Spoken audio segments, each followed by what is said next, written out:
ಒಕ್ಕೂಟದಿಂದ ಹೈ ಡ್ರಾಮಾನೇ ನಡೆಯಿತು.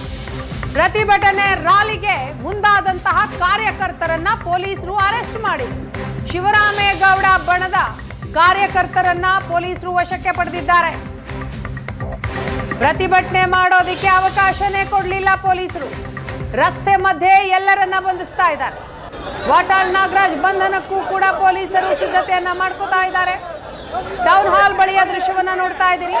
ಶಿವರಾಮೇಗೌಡ ಬಣದ ಕಾರ್ಯಕರ್ತರು ರ್ಯಾಲಿಯ ಮೂಲಕ ಟೌನ್ ಹಾಲ್ಗೆ ಬರ್ತಾ ಇದ್ದ ಹಾಗೇನೆ ಪ್ರತಿಭಟನೆಗೆ ಅವಕಾಶ ಕೊಡದಂತಹ ಪೊಲೀಸರು ಅವರನ್ನ ವಶಕ್ಕೆ ಪಡೆದಿದ್ದಾರೆ. ಕಾರ್ಯಕರ್ತರನ್ನ ಒಬ್ಬೊಬ್ಬರನ್ನಾಗೆ ಎತ್ತಾಕೊಂಡು ಹೋಗ್ತಾ ಇದ್ದಾರೆ. ಎರಡು ದೃಶ್ಯವನ್ನ ನೋಡ್ತಾ ಇದ್ದೀವಿ. ರಸ್ತೆ ಮೇಲೆ ಮಲಗಿ ಆಕ್ರೋಶವನ್ನ ವ್ಯಕ್ತಪಡಿಸ್ತಾ ಇದ್ದಂತಹ ಕಾರ್ಯಕರ್ತನನ್ನು ಕೂಡ ಪೊಲೀಸರು ಬಿಡ್ಲಿ ಎತ್ತಾಕೊಂಡು ಹೋಗಿ ಬಸ್ಗೆ ಹಾಕಿದ್ರು.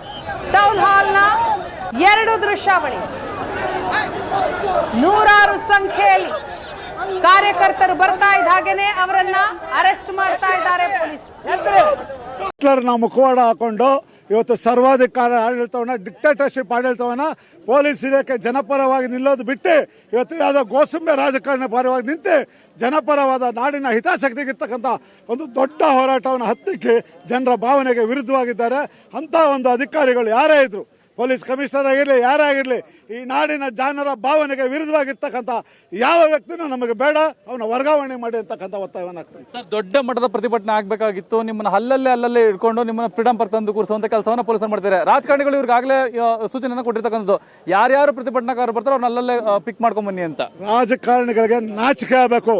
ಇವತ್ತೇನು ಅಧಿಕಾರ ಹಿಡಿದಿದಾರಲ್ಲ, 100 ಕಿಲೋಮೀಟರ್ ಪಾದಯಾತ್ರೆ ಮಾಡಿ ಮೇಕೆದಾಟು ನಮ್ಮ ಹಕ್ಕು ಅಂತ ಬೂಟಾಟಿಕೆ ಮಾಡ್ಕೊಂಡ್ ಬಂದು ಇವತ್ತು ಮೇಕೆದಾಟು ಯೋಜನೆ ನೆನಪಿಗೆ ಬೀಳಿಸಿದಾರಲ್ಲ, ಅದನ್ನ ನೆನಪಿಸಕ್ ಹೋದ್ರೆ ನೀವು ನೆನಪಿಸ್ತೀರಾ ಅಂತೇಳಿ ರಾಜ್ಯ ಸರ್ಕಾರ ಸರ್ವಾಧಿಕಾರಿ ಧೋರಣೆ, ಸಿದ್ದರಾಮಯ್ಯ ಜನಪರವಾದ ವ್ಯಕ್ತಿ ಅನ್ಕೊಂಡ್ವಿ, ಪ್ರಾದೇಶಿಕ ಶಕ್ತಿ ಇರೋ ವ್ಯಕ್ತಿ ಅನ್ಕೊಂಡ್ವಿ. ಇವತ್ತು ನಾಡಿನ ಜನರ ಮೇಲೆ ಪೊಲೀಸ್ ಇಲಾಖೆಯನ್ನ ತನ್ನ ಸ್ವಂತಕ್ಕೆ ಬಳಸ್ಕೊಂಡು ಒಂದು ದೊಡ್ಡ ಜನಪರ ಹೋರಾಟವನ್ನು, ನಾಡು, ನೆಲ, ಜಲ, ಭಾಷೆ, ಉದ್ಯೋಗ ಸಮಸ್ತ ಸಮಸ್ಯೆಗಳು ಮಾಡುವಂತ ಒಂದು ಹಕ್ಕನ್ನು ಹೋರಾಟವನ್ನು ಹತ್ತಿಕ್ಕಿದ್ದಾರೆ. ಇದ್ರ ಪ್ರತಿಫಲವನ್ನು ಸರ್ಕಾರ ಉಂಡಂತೆ ಹೇಳಕ್ ಇಚ್ಛೆ ಪಡ್ತೀವಿ, ಅನುಭವಿಸ್ತಾರೆ. ಸರ್, ಇದು ಬಂದ್ ಯಶಸ್ವಿ ಆಗಿದೆಯಾ ಹೇಗೆ ಸರ್? ನೀವೇ ಹೇಳಿದ್ರೆ ಸರ್, 100ಕ್ಕೆ 100 ಜನರ ಭಾವನೆಯಲ್ಲಿ ಬಂದ್ ಯಶಸ್ವಿಯಾಗಿದೆ. ಹತ್ತಿಕ್ಕಿ ಇದು ದಮನ ಮಾಡುವಂಥ ಹೋರಾಟವನ್ನು ನೀವು ಯಶಸ್ಸೋ ಇಲ್ವೋ ಅಂತ ಪ್ರಶ್ನೆ ಮಾಡಬಾರ್ದು. ನಿಮಗೆ ಗೊತ್ತಾಗತ್ತೆ ಜನರು ಈ ಒಂದು ಹೋರಾಟಕ್ಕೆ ಅವರ ಭಾವನೆಯನ್ನು ಇಡೀ ರಾಜ್ಯಾದ್ಯಂತ ಹೆಂಗೆ ವ್ಯಕ್ತಪಡಿಸ್ತಿದ್ದಾರೆ ಅಂತ. ನಾವೇನು ವಲಸಕೋರಿಂದ ಕನ್ನಡಿಗರ ಮೇಲೆ ಆಗೋ ಹಲ್ಲೆನ ಖಂಡಿಸಿದ್ರೆ, ಇತ್ತೀಚೆಗೆ ಲಾಲ್ ಬಾಲ್ ನೋಡಿದ್ರಲ್ಲ ನೇಪಾಳಿಗಳು ಹೆಂಗೆ.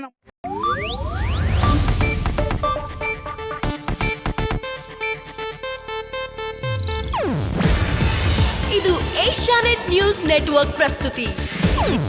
ನೀವು ನೋಡ್ತಿದ್ದೀರಾ ಏಷ್ಯಾನೆಟ್ ಸುವರ್ಣ ನ್ಯೂಸ್.